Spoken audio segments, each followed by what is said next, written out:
আকাশবাণী খবর পড়ছি শাশ্বতী দত্ত। বিশেষ খবর। প্রধানমন্ত্রী নরেন্দ্র মোদী বলেছেন, এক বিশ্ব এক পরিবার এক ভবিষ্যতের নীতি এখন বিশ্ব কল্যাণের প্রয়োজনীয় শর্ত হয়ে উঠেছে। প্রতিরক্ষামন্ত্রী রাজনাথ সিং গতকাল ব্রিটেনের প্রধানমন্ত্রী ঋষি সুনাকের সঙ্গে সাক্ষাৎ করেছেন। বাংলাদেশে নতুন মন্ত্রিসভা ঘোষিত হয়েছে। মন্ত্রী পরিষদে জায়গা পেয়েছেন ৩৬ জন।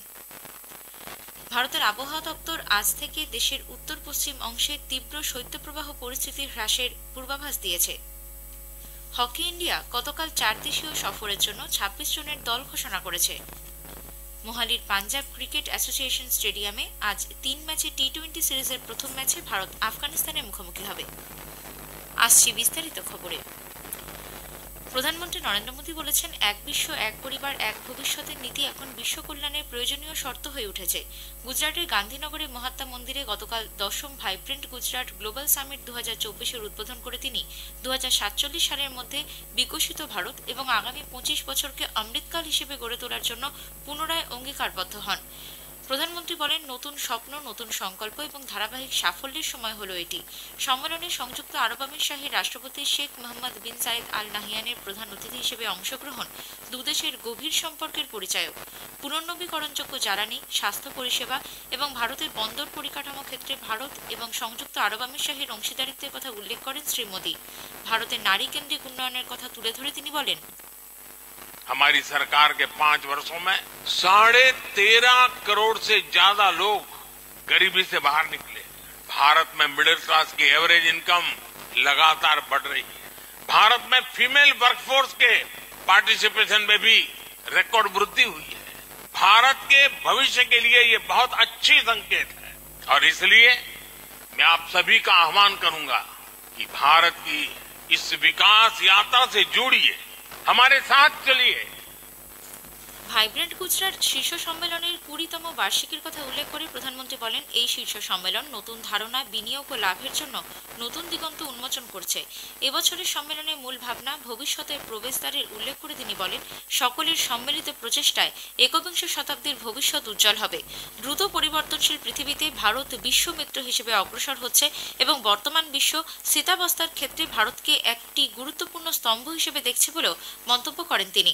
আগামী কয়েক বছরে বিশ্বের সেরা ৩টি অর্থনীতির দেশের মধ্যে ভারত জায়গা করে নেবে বলে প্রধানমন্ত্রী আস্থা ব্যক্ত করেন। ভাইব্রেন্ট গুজরাট গ্লোবাল সামিটের ফাঁকে প্রধানমন্ত্রী নরেন্দ্র মোদী গতকাল গান্ধীনগরে গিফট সিটিতে গ্লোবাল ফিনটেক লিডারশিপ ফোরামে বাণিজ্য ক্ষেত্রে অগ্রণী ব্যক্তিত্বদের সঙ্গে মতবিনিময় করেন। সম্মেলনের প্রথম দিনে গতকাল কেন্দ্রীয় অর্থমন্ত্রী নির্মলা সীতারামনের উপস্থিতিতে ২০৪৭ সালের মধ্যে বিকশিত ভারতের লক্ষ্যে গুজরাটের রূপরেখা প্রকাশ করা হয়। অনুষ্ঠানে শ্রীমতী সীতারামন বলেন, ২০৪৭ সালের মধ্যে ভারত ৩০ লক্ষ কোটি ডলারের অর্থনীতিতে পরিণত হবে। কেন্দ্রীয় বস্ত্রমন্ত্রী পীযূষ গোয়েল সম্মেলনের ফাঁকে গতিশক্তি বিষয়ক এক সেমিনারে বক্তব্য রাখতে গিয়ে বলেন, সুসংহত ও নিরবচ্ছিন্ন মাল্টি মডাল যোগাযোগ ব্যবস্থা গড়ে তুলতে পিএম গতিশক্তি উদ্যোগ বিশ্বব্যাপী প্রশংসিত হয়েছে। এদিকে বিদেশ মন্ত্রকের সচিব বিনয় মোহন কুয়াত্রা সাংবাদিকদের জানিয়েছেন, ভাইব্রেন্ট গুজরাট গ্লোবাল সামিটে সংযুক্ত আরব আমিরশাহীর সঙ্গে স্বাস্থ্য পরিষেবা ক্ষেত্রে উদ্ভাবনী উদ্যোগ, পুনর্নবীকরণযোগ্য শক্তি, ফুড পার্ক এবং লজিস্টিক সংক্রান্ত 4টি সমঝোতা স্মারকপত্র স্বাক্ষর করেছে ভারত।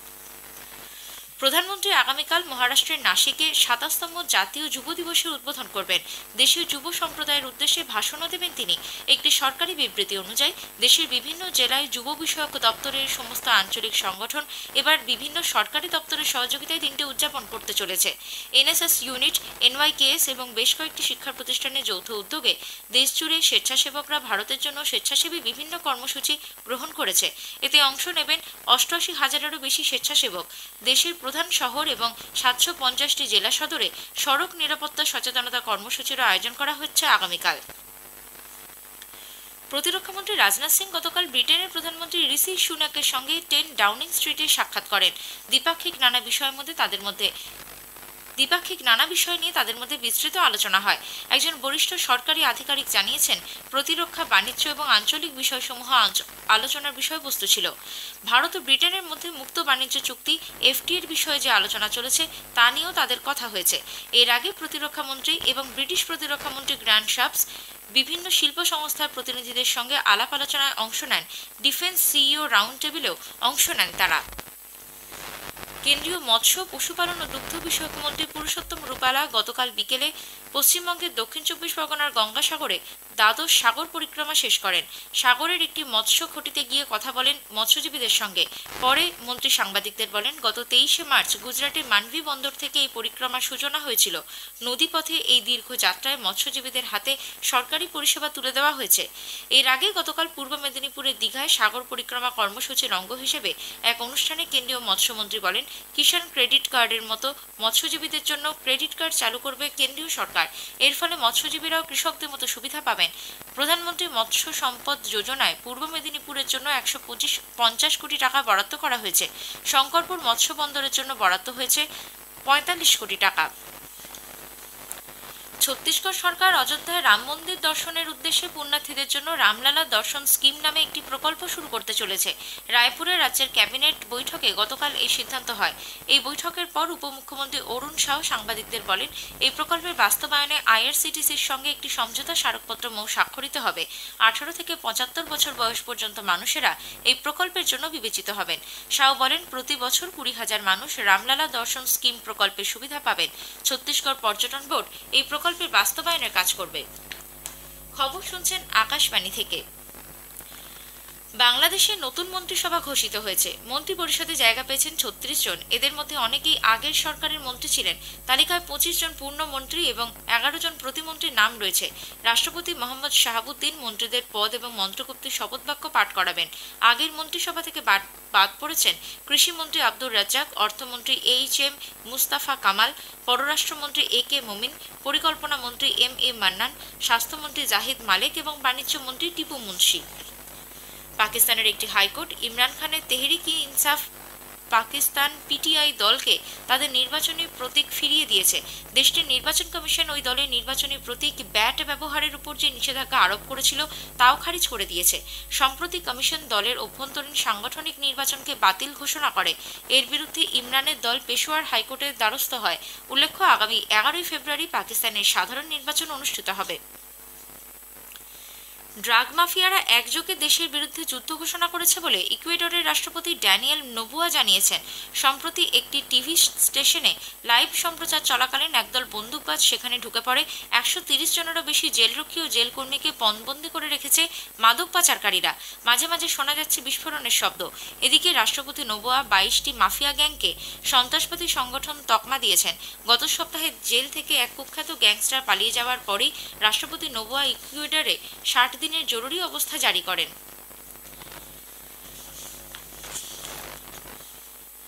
ভারতের আবহাওয়া দপ্তর আইএমডি আজ থেকে দেশের উত্তর পশ্চিম অংশে তীব্র শৈত্যপ্রবাহ পরিস্থিতির হ্রাসের পূর্বাভাস দিয়েছে।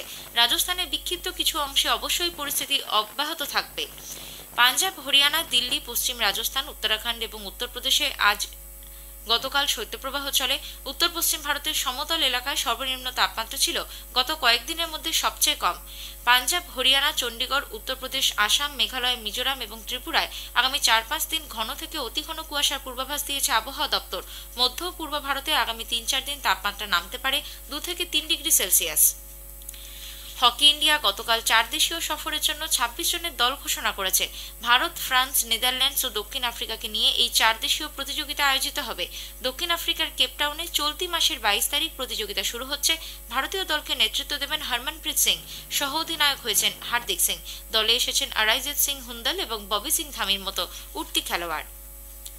মোহালির পাঞ্জাব ক্রিকেট অ্যাসোসিয়েশন স্টেডিয়ামে আজ 3 ম্যাচে টি-20 সিরিজের প্রথম ম্যাচে ভারত আফগানিস্তানের মুখোমুখি হবে। খেলা শুরু হবে সন্ধ্যে 7টায়। আফগানিস্তান এই প্রথম ভারতের মাটিতে সীমিত ওভারে সিরিজ খেলবে।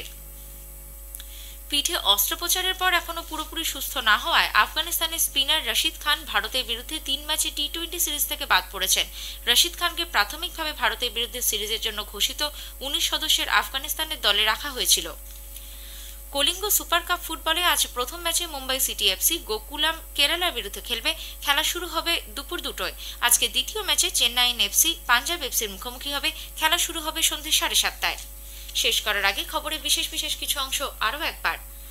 প্রধানমন্ত্রী নরেন্দ্র মোদী বলেছেন, এক বিশ্ব, এক পরিবার, এক ভবিষ্যতের নীতি এখন বিশ্ব কল্যাণের প্রয়োজনীয় শর্ত হয়ে উঠেছে। প্রতিরক্ষামন্ত্রী রাজনাথ সিং গতকাল ব্রিটেনের প্রধানমন্ত্রী ঋষি সুনাকের সঙ্গে সাক্ষাৎ করেছেন। বাংলাদেশের নতুন মন্ত্রিসভা ঘোষিত হয়েছে। ভারতের আবহাওয়া দপ্তর আজ থেকে দেশের উত্তর পশ্চিম অংশে তীব্র শৈত্যপ্রবাহ পরিস্থিতি হ্রাসের পূর্বাভাস দিয়েছে। হকি ইন্ডিয়া গতকাল 4 দেশীয় সফরের জন্য 26 জনের দল ঘোষণা করেছে। খবর শেষ হলো।